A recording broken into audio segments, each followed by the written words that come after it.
Hola, ¿qué tal amigas y amigos? Mi nombre es Efren Juárez, bienvenidos a su canal Turbo Código. ¡Comenzamos!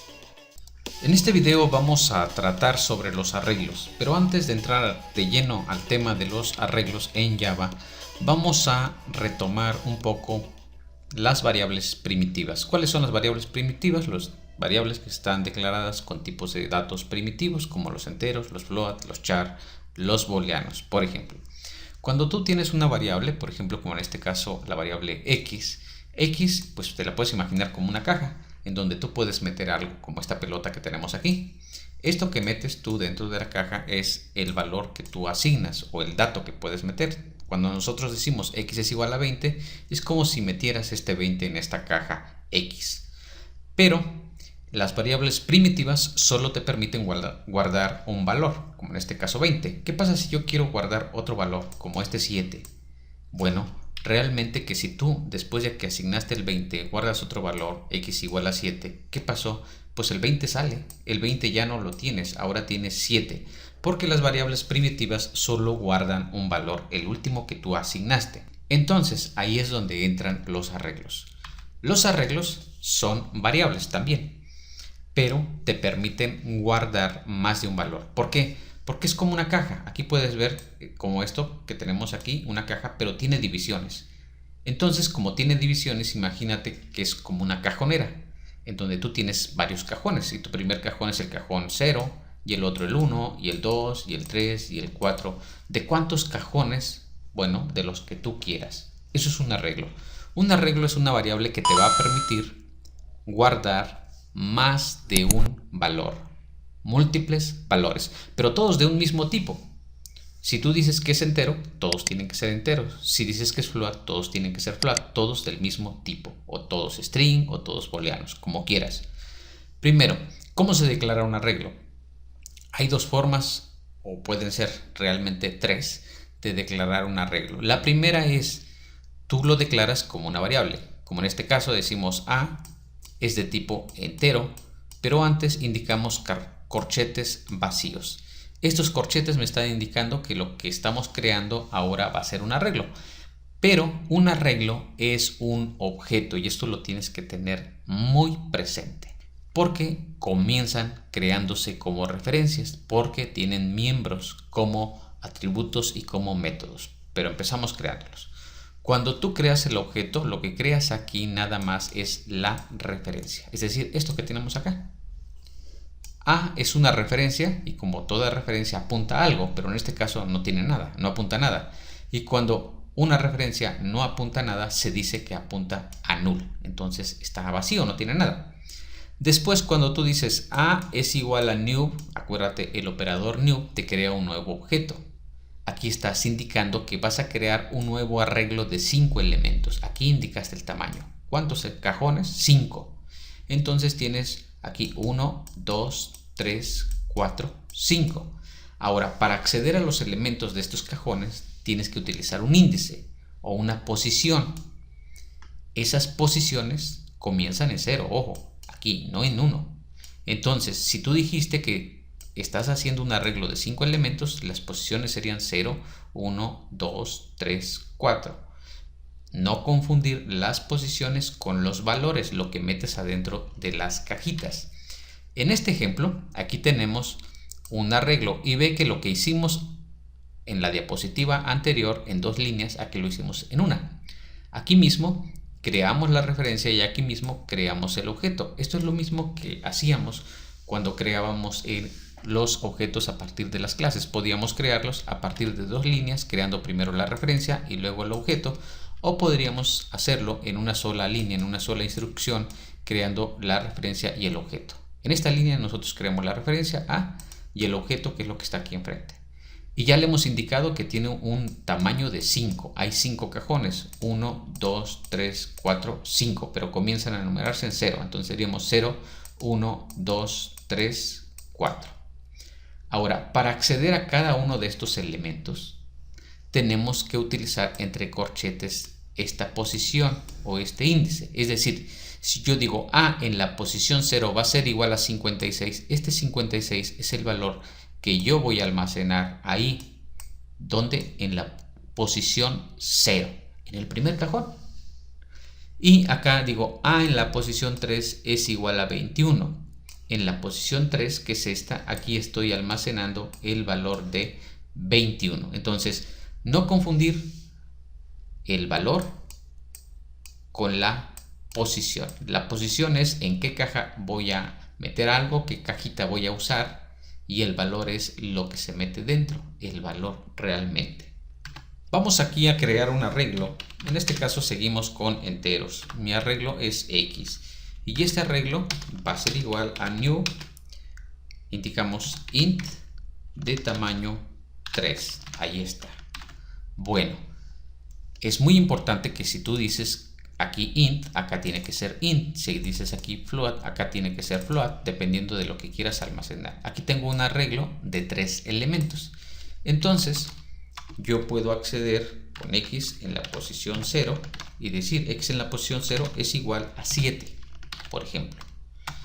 Y así podemos asignar valores, x en la posición 1 y x en la posición 2. ¿Qué estoy haciendo aquí? Estoy almacenando el 7 en cada una de las cajas. Todas tienen lo mismo, todas tienen 7. Si yo quiero, por ejemplo, imprimir, ¿qué pasa si yo nada más imprimo X? Ojo, si yo imprimo X estoy imprimiendo la referencia, y recuerda que ya habíamos visto que la referencia es como la posición de memoria. Realmente esto no me va a imprimir los números 777, solo me va a imprimir su dirección de memoria, y eso no es lo que nosotros queremos. Aquí podemos ver, esto es una dirección de memoria prácticamente. Entonces, ¿cómo imprimo yo estos elementos? O sea, y más aún, imagínate que le damos 7, 12 y aquí le damos 56. ¿Quiero imprimirlos? Bueno, pues de esa forma no puedo, solo imprimo una dirección de memoria. Para imprimir este elemento, este 7, está en la posición 0, entonces tengo que indicar X en la posición 0. Y aquí me va a imprimir 7, porque en la posición 0 yo tengo el valor de 7. Bueno, nosotros podríamos imprimir el elemento que está en la posición 1, ahí me imprimiría el 12, el que está en la 2, ahí imprimiríamos el número 56. Vamos a correr esto. 7, 12, 56. Bueno, ahora, te imaginarás que si tenemos un arreglo, por ejemplo, de 300 elementos, hacer esto pues es de locos. Para empezar, ¿qué podríamos hacer? Voy a hacerlo de 3 elementos nada más. Bueno, en vez de estar repitiendo línea por línea, lo que puedes hacer es un ciclo for. ¿Cómo? Bueno, ve esto. Aquí, de esta línea a esta, lo único que cambia es la posición. Aquí es 0, aquí es 1 y aquí es 2. Entonces podemos utilizar un contador. Por ejemplo, desde i igual a 0. O sea, tiene que comenzar en 0 porque empieza aquí en 0. Luego, que esta variable i sea menor que 3, o sea, 0, 1, 2. Y luego la variable i que se vaya incrementando. Ahí está. Y ahora nosotros podemos utilizar una línea y podemos imprimir x en la posición, pero no 0, en la posición i. De esta manera nosotros con un ciclo for podemos imprimir todos los elementos. Los 3 en este caso, pero si fueran 300 no importa, únicamente cambiaríamos aquí este valor, en vez de 3, 300. Vamos a ver, esto hace exactamente lo mismo, imprime los 3 elementos. Ahora, ¿qué pasa si yo accedo a un elemento que no existe? Por ejemplo, si nosotros aquí nos equivocamos y pensamos que termina en 3, x en la posición 3 es igual a 31. Bueno, cuando nosotros ejecutemos este programa, nos va a marcar una excepción.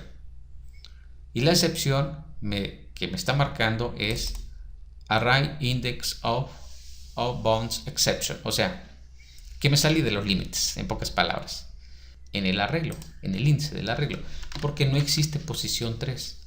Mi arreglo es de 3 elementos, sí, pero aquí está 1, 2, 3, nada más, desde la posición 0. Entonces posición 3 no existe. También esto pasaría si yo aquí, por ejemplo, le pongo i menor o igual a 3. Entonces, esto estaría dando una vuelta de más y intentaría acceder al elemento en la posición 3. Esto también marcaría el error. Solo que aquí sí imprime los elementos. ¿Por qué? Porque lo asignó e imprime todos. Pero cuando intenta acceder al último, que está en la posición 3, bueno, se pasa porque la posición 3 no existe. Bueno, ahora, ¿qué pasa si nosotros queremos leer los valores para el arreglo desde la línea de órdenes? Es decir, queremos decir, introduce el valor para la posición 0 y luego leerlo. Luego para la posición 1 leerlo y para la posición 2 y leerlo. Bueno, como ya sabemos, necesitaríamos entonces crear un objeto de la clase Scanner. Cuando nosotros lo creamos aquí, necesitamos importar aquí la utilería Scanner. Una vez que tenemos este objeto teclado, podemos utilizarlo para entrar datos desde el teclado. Ya lo vimos eso en videos anteriores. Pero lo que esperaríamos es enviar un mensaje, es decir, podríamos nosotros indicar aquí que se introduzca un valor, por ejemplo, para la posición 0. Y entonces, en vez de asignarle un valor directamente a X en la posición 0, lo que podríamos hacer nosotros es que en vez de esto, de asignarle un valor directo, podríamos leerlo. ¿Cómo? A partir del teclado.nextInt. Con esto leemos un valor desde el teclado. Y podríamos hacer esto, pedir otro valor, por ejemplo, que introduzca otro valor para la posición 1, aquí, y leer aquí para la posición 1, y hacer lo mismo para la posición 2 y leerlo en la posición 2. Bueno, pero esto no es muy óptimo. Realmente podríamos hacer un ciclo y meter esto dentro de un ciclo. Y el ciclo pudiera ser igual que este otro que tenemos aquí. Entonces podríamos incluso utilizar este ciclo y metemos estas dos sentencias dentro de este ciclo. Entonces ya no necesitamos esto de acá. Vale, pues. Ok. Ahora, en vez de poner aquí 0, aquí utilizaríamos nuestra variable i. Claro, si quieres que esto te salga un poquito más completo, podríamos aquí cerrar la primera cadena y concatenar con la variable i para que al momento de imprimir también aparezca esto, que diría introduce un valor para la posición i, que sería para la posición 0, para la 1, para la 2. Entonces este ciclo for está pidiendo los valores desde el teclado y acá abajo este ciclo for está imprimiendo los valores. Vamos a ver esto. Aquí dice introduce un valor para la posición 0, damos un 34. Introduce un valor para la posición 1, damos un 7. Introduce un valor para la posición 2, damos un 76. Y luego imprime los valores que serían 34, 7 y 76. Entonces, los ciclos, y principalmente los ciclos for, nos permiten trabajar con arreglos. Ahora, otra forma en que tú puedes declarar un arreglo es que cuando lo declaras, tú le indicas qué elementos va a tener, como en este caso. Aquí declaramos el arreglo A y no le estamos dando un tamaño y no hay new, pero como estamos indicando los elementos aquí, 21, 45, 67, 34, bueno, los cuenta. ¿Cuántos hay? 1, 2, 3, 4. ¿Qué hace? Hace un arreglo de 4 elementos. 1, 2, 3, 4. Y en la posición 0 pone el 21, el primero que indicamos aquí. En la posición 1 el 45, en la posición 2 este 67 y en la posición 3 este 34. Esta es otra forma de crear arreglos cuando tú conoces ya los elementos del arreglo. Para checar esto vamos a poner en comentarios este ciclo en donde nosotros pedimos los valores para el arreglo desde teclado. Y realmente aquí creamos el arreglo, pero aquí ya no ponemos igual a new. Simple y sencillamente abrimos y cerramos llave. Vamos a meter los elementos. Queremos 3 elementos, vamos a poner el 2, el 4 y el 6. Entonces tendríamos aquí 3 elementos y corremos nuestro programa y aquí nos imprime los elementos 2, 4 y 6, los está imprimiendo aquí en el for. ¿Qué pasa si nosotros agregamos otro elemento? Por ejemplo, el número 8. Bueno, si nosotros imprimimos de esta manera, solo va a imprimir los primeros 3 porque aquí estamos indicando menor que 3, o sea, imprimiría 2, 4 y 6. Ahora, que si queremos nosotros que imprima todos, tendríamos que cambiar acá y tendríamos que indicar aquí en vez de 3, 4. Ahora sí nos va a imprimir los 4 elementos, 2, 4, 6, 8. Claro que si nosotros nos equivocamos y le ponemos por acá 5, pues esto nos va a dar un error. ¿Por qué? Porque cuando intente acceder al elemento que está en la posición 4, bueno, pues no se puede, porque no existe. Y aquí te marca el error. El índice 4 no existe. Solo es posición, recuerda, 0, 1, 2, 3. Entonces, para que tú no te equivoques mucho con cuántos elementos tiene mi arreglo, existe una forma más fácil. Resulta que como tus arreglos son objetos, tienen atributos y tienen métodos, y uno de los atributos es length. El atributo length, o sea, es una variable del objeto arreglo, del objeto A que creamos aquí arriba, te va a indicar el tamaño del arreglo. ¿Sale? Entonces tú lo puedes utilizar. En este caso, en vez de indicar que y sea menor que 4, podríamos indicar que y sea menor que x, que es mi arreglo o mi objeto arreglo, punto. Y cuando indicamos punto, resulta que aquí me salen unos métodos. Puedes ver que length no, sí es el único atributo, la única variable, pero todos estos de acá abajo son métodos que también vienen porque es un objeto. Entonces podemos indicar length. ¿Qué me va a dar length? La longitud, el tamaño del arreglo. Entonces, como tiene 4 elementos, aquí sería 4.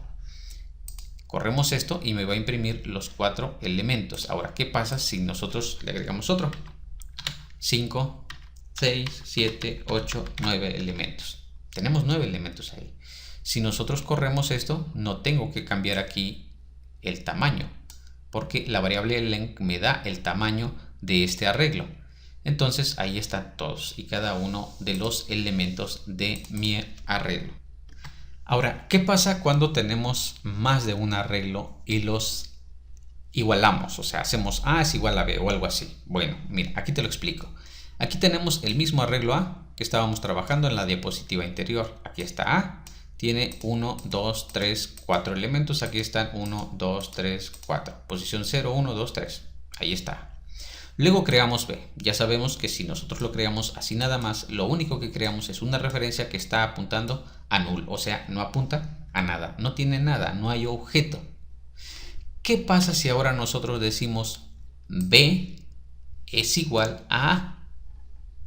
Bueno, no esperes que se cree otro objeto. Cuando tú igualas dos referencias, no se crea otro objeto. Simple y sencillamente B apunta al mismo objeto al que apunta A. Entonces no hay dos objetos. Esto es muy importante que lo entiendas. Veamos a qué me refiero. Aquí tenemos el objeto X que tiene 2, 4, 6 y 8. Ahora vamos nosotros a crear otro arreglo. El arreglo Y. Pero este arreglo no va a tener nada. Es decir, esta es la pura referencia. Ahorita no hay nada. Si nosotros imprimimos X, recuerda que no va a imprimir los elementos. Va a imprimir la dirección de memoria de X, que aquí puedes ver que es este número raro. Bueno, ¿qué pasa si nosotros también imprimimos, como en este caso, Y? Pero como Y todavía no tiene asignado nada, no tiene un objeto, no hay nada donde apunte, nos va a marcar un error. Aquí nos dice que el objeto Y no tiene asignado nada, no ha sido inicializado. Está vacío, no hay nada. No nos lo permite imprimir. Bueno, lo dejamos aquí entre comentarios. Ahora, ¿qué pasaría si nosotros hacemos Y va a ser igual a X? Estamos igualando Y a X. Si nosotros imprimimos X, va a imprimir una dirección de memoria. Si nosotros imprimimos Y, ahora sí nos va a imprimir también una dirección de memoria. Pero vas a observar que se trata de la misma. Aquí imprimimos X y aquí imprimimos Y. Y es el mismo número. Porque las dos referencias apuntan al mismo objeto. No hay dos objetos, hay uno solo. ¿Y cómo podemos saber que hay uno solo? Bueno, ¿qué te parece si, después de que hicimos esto, resulta que nosotros queremos imprimir X en la posición 0? Bueno, sabemos que va a imprimir este 2. Ok, ahí está el 2. Pero ahora, si yo digo y en la posición 0, bueno, va a imprimir lo mismo, tienen lo mismo, 2. Si fueran objetos diferentes, si yo hiciera esto,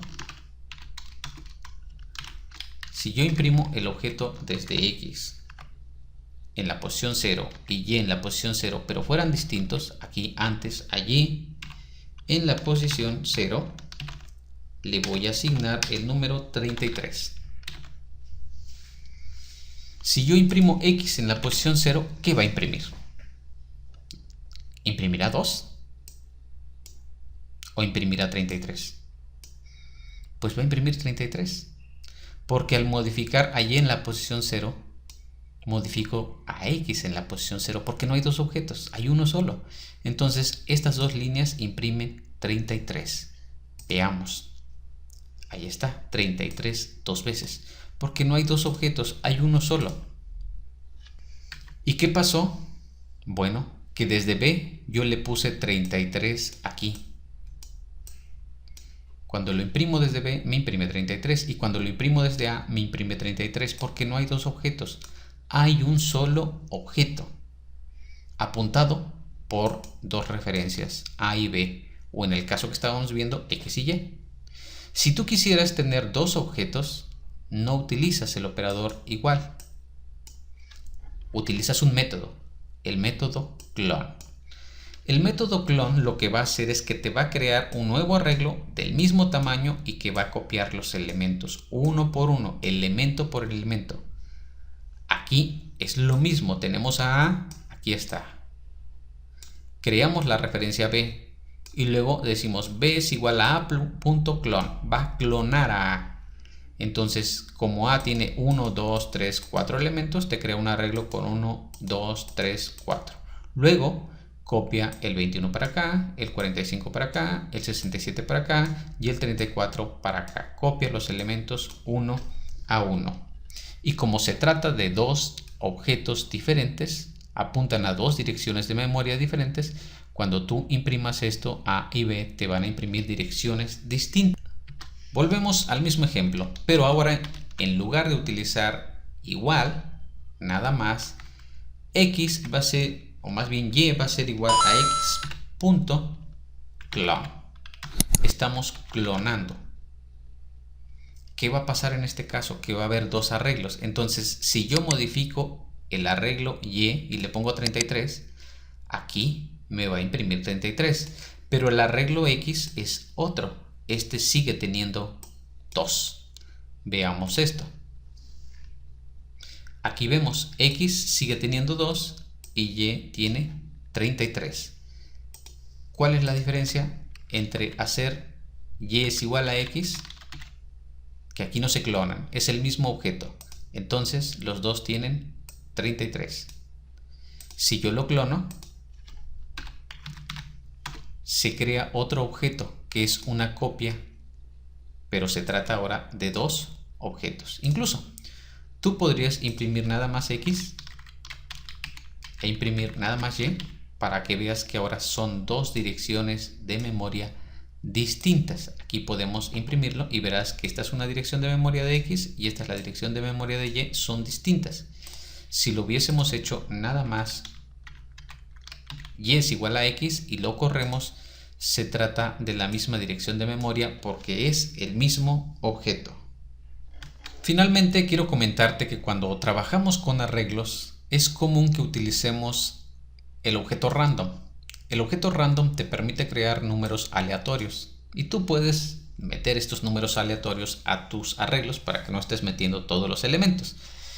¿Cómo? Utilizamos random. Tú creas un objeto de la clase random y con nextInt te va a generar un nuevo número entero entre 0 y lo que tú indiques aquí menos 1. Es decir, si tú indicas aquí 50, te va a crear un número aleatorio, o sea, al azar, te puede dar cualquiera desde 0 a 49. ¿Para qué te sirve esto? Pues nada más para meterle números aleatorios y estar jugando con tus arreglos.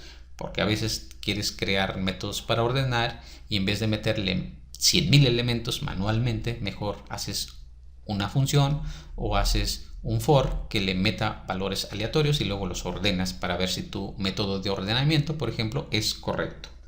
Como en este ejemplo tenemos un arreglo de 100 elementos, imagina si los metemos todos desde el teclado. Bueno, va a ser complicado y tardado esto.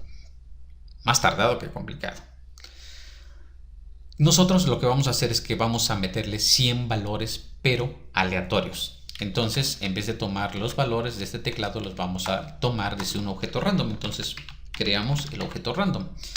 Random R es igual a new random. Y creamos nosotros el objeto de la clase random. Obviamente que necesitamos importar la librería. Acá arriba va a importar la librería. ¿Cómo? Podemos indicarle aquí directamente que importe Java Util Random, que es esta librería que nos está importando aquí. Ahora sí, ya tenemos el objeto R. Para sacar un número aleatorio, imagínate que nosotros queremos un número aleatorio entre 0 y 1000. R.nextInt, aquí puedes sacar un next float o lo que quieras, queremos un nextInt, pero queremos que este nextInt sea entre 0 y 1000. Eso es lo que nosotros deseamos. Bueno, pero vamos a asignar pues 100 elementos. Entonces podríamos nosotros hacerlo manualmente. Imagínate, sería de locos decir X en la posición 0, pues voy a asignarle un número aleatorio, y luego esto en la posición 1 le voy a asignar otro número aleatorio, y 2 y 3 y así hasta 100. Pero sería una locura realmente hacer esto. Entonces, ¿qué hacemos? Pues ya lo sabemos. Metemos esto dentro de un ciclo for y nosotros tenemos un ciclo for ya aquí abajo. Solo que ahora ya no los vamos a pedir los valores, ya no los vamos a pedir desde el teclado, sino que simplemente vamos a tomarlos desde el objeto random. Entonces, X en la posición Y va a ser igual a r.nextInt. Y luego, si nosotros los queremos imprimir aquí, pues podemos imprimir los 100 números aleatorios. Pero aquí este límite ya no es 3, son 100. Tendría yo que poner 100, pero ya sabemos que mejor no indicamos tamaño. Mejor indicamos simplemente x.len, porque así va a funcionar, no importa si tenemos 100 elementos, 200, 500 o los que queramos. Corremos nosotros esto y simple y sencillamente vas a ver que te imprime números enteros entre 0 y 100 aleatorio. Otra cosa que también podemos hacer adicional a esto, que tú en vez de asignar aquí el 100 directamente, podrías utilizar una variable. Por ejemplo, la variable tam, como indicando el tamaño. Yo quiero un arreglo de tamaño 50. Bueno, y tú cuando creas tu arreglo indicas aquí que es de tam.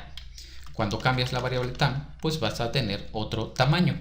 Aquí tenemos 50 elementos al azar. Ahí están los 50 elementos que se almacenaron en mi arreglo de manera aleatoria y que los imprimimos. Y así es como llegamos al final de este video. No olvides darle like, suscribirte al canal y activar la campanita para que te lleguen todas las notificaciones. Nos vemos en un próximo video.